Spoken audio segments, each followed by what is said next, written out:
Hello बच्चों, स्वागत है आप सबका एक और नए वीडियो में। उम्मीद करते हैं आप लोग बहुत बढ़िया होंगे। हमारी तरफ से आप सभी को नमस्ते, जय श्री राम, सत श्री अकाल और सब खैरियत। अब हम आपके लिए 9th क्लास एक और नया परमाणु मॉडल लेके आए हैं, जो है सर रदरफोर्ड का परमाणु मॉडल। लास्ट वीडियो में हमने सर जे टॉमसन का परमाणु मॉडल पढ़ लिया था। थोड़ा सा रिवाइज करा देते हैं। रदरफोर्ड तो भाई उनका नाम है यार, नाम थोड़ी हम लोग रख देंगे। चलो इन्हें हम लोग प्यार से रामू बोलेंगे, नहीं कर सकते ना यार, उनका नाम है, नाम रहने देते हैं। परमाणु मॉडल हमने लास्ट वीडियो में बताया था। मॉडल का मतलब होता है किसी भी चीज़ का एक रिप्रेजेंटेशन, ऐसी चीज़ जो एक बड़ी चीज़ या छोटी चीज़ को एक ऐसे पार्ट में, एक ऐसे मॉडल में, एक ऐसे स्ट्रक्चर में बना दे कि हम उसे समझ सकें, सब समझा दें वो। तो रदरफोर्ड ने परमाणु कैसा है, इसके बारे में कैसा मॉडल प्रस्तुत किया, ये आज हम लोग पढ़ेंगे। इन्होंने बेसिकली दो बातें बताई। जैसे हाँ, टॉमसन ने तो भाई तरबूज बना दिया, प्लस माइनस सब एक में घुसेड़ के पूरे गोले में रख दिया। जो कैसे हो सकता है यार, प्लस माइनस साथ में थोड़ी रख देंगे, ऐसे शॉर्ट सर्किट हो जाए पूरे घर का, है ना। तो इसी तरह इन्होंने रदरफोर्ड ने उनकी कमियों को सुधारा। जैसे टॉमसन का मॉडल गलत हुआ तो इन्होंने सोचा सही वाला हम देते हैं। इन्होंने बोला जो परमाणु होता है वो दो भागों से मिलकर बना होता है, यानी दो पार्ट से मिलकर बना होता है। एक बीच का पार्ट, जैसे जो हमने मेन स्ट्रक्चर बनाया था इसके सबसे पहले वीडियो में, वैसा ही इन्होंने बताया कि ये दो पार्ट से मिलकर बना होता है। पहला इसका नाभिक होता है, जिसमें प्रोटॉन और न्यूट्रॉन रहते हैं। जो प्रोटॉन होता है वो धनावेशित होता है, यानी पॉजिटिवली चार्ज होता है, यानी प्लस वाला है भाई वो तो। और न्यूट्रॉन पे तो कोई चार्ज ही नहीं, तो दोनों लोग साथ में रह सकते हैं। और जो इनके चारों ओर का क्षेत्र होता है उसमें चक्कर लगाते हैं कौन? हमारे भैया इलेक्ट्रॉन सर। इलेक्ट्रॉन के तो चलो भाई आज चक्कर लगाएंगे, उनको बहुत शौक है चक्कर लगाने का, उनमें बहुत आ गई है चक्कर लगाने की, तो चक्कर लगाने निकलते हैं नाभिक के चारों ओर। अब वो किस में, हम लोग किसी चीज़ के चारों ओर चक्कर लगाएंगे तो क्या है वो, रोड पे ही तो लगाएंगे, जमीन पे। तो ये चक्कर लगाते हैं, उन्हें बोलते हैं कोश। जिस भाग में इलेक्ट्रॉन चक्कर लगाते हैं उनको बोलते हैं कोश। इन्होंने कोश कई होते हैं, एक कोश, फिर उससे बड़ा कोश। ऐसे ही आप लोगों ने मूवी वगैरह देखी होगी जिसमें रनिंग कराते हैं, या पुलिस वगैरह की ट्रेनिंग जो होती है आईपीएस की, उसमें भी वो रनिंग कराते हैं। तो वो गोल टाइप होता है पूरा एक। तो उसमें क्या होता है, पहले एक, फिर दूसरा, फिर तीसरा, ऐसे करके बना होता है। तो इन्होंने उसी तरीके बताया कि कोश भी ऐसे ही होते हैं। पहला इन्होंने के, दूसरा एल, तीसरा एम और चौथा एन बताया। के एल एम एन से इन्हें प्रदर्शित किया। बस इन्होंने यही डायग्राम में बता दिया। इधर डायग्राम दिया हुआ है। प्रोटॉन और न्यूट्रॉन रहते हैं, ये वो होता है नाभिक, यहाँ पे लिख देते हैं। प्रोटॉन और न्यूट्रॉन जिसमें है, ये है हमारा नाभिक।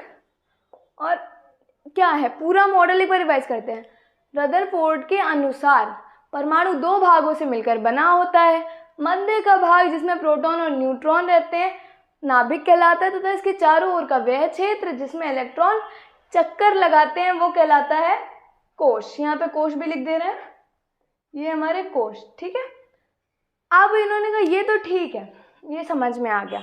अब इन्होंने यहाँ पे लिखा हुआ दोष, ये इलेक्ट्रॉन के स्थायित्व की व्याख्या नहीं कर सके। इलेक्ट्रॉन के स्थायित्व की क्यों नहीं व्याख्या कर सके, इसमें क्या था, इन्होंने क्या नहीं बता पाया? इन्होंने नहीं बता पाया, देखो आपको कह दिया जाए कि एक गोल सा मैदान है, उसके चारों ओर सड़क बनी है, दौड़ते जाओ दौड़ते जाओ, एक राउंड हुआ, दूसरा राउंड हुआ, तीसरा राउंड हुआ, चौथा राउंड हुआ, पांचवा राउंड हुआ, कब तक भागेंगे आप? एक ऐसी स्थिति आएगी, एक ऐसी कंडीशन आएगी जब आप थक जाएंगे और आप रुक जाएंगे। तो उन्होंने यही बताया कि इलेक्ट्रॉन चक्कर तो लगा रहे हैं, उसकी भाई कुछ एनर्जी है, वो कब तक चक्कर लगाता रहेगा? हम लोग कहेंगे हमारी तो एनर्जी खाने से आती है, इनमें कौन सी एनर्जी होती है? हर चीज़ में एक एनर्जी होती है। जो भी चीज़ बेटा चल रही है उसमें एक एनर्जी होगी, जिसे बोलते हैं हम लोग काइनेटिक एनर्जी, गतिज ऊर्जा। गतिज का मतलब जो चीज़ चल रही है, चलती हुई है, हर चीज़ में एक ऊर्जा है जिससे वो चल रही है।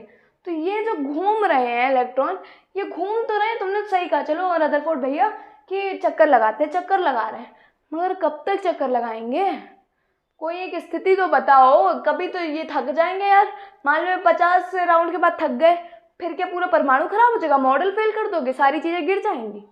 ऐसा नहीं होगा ना।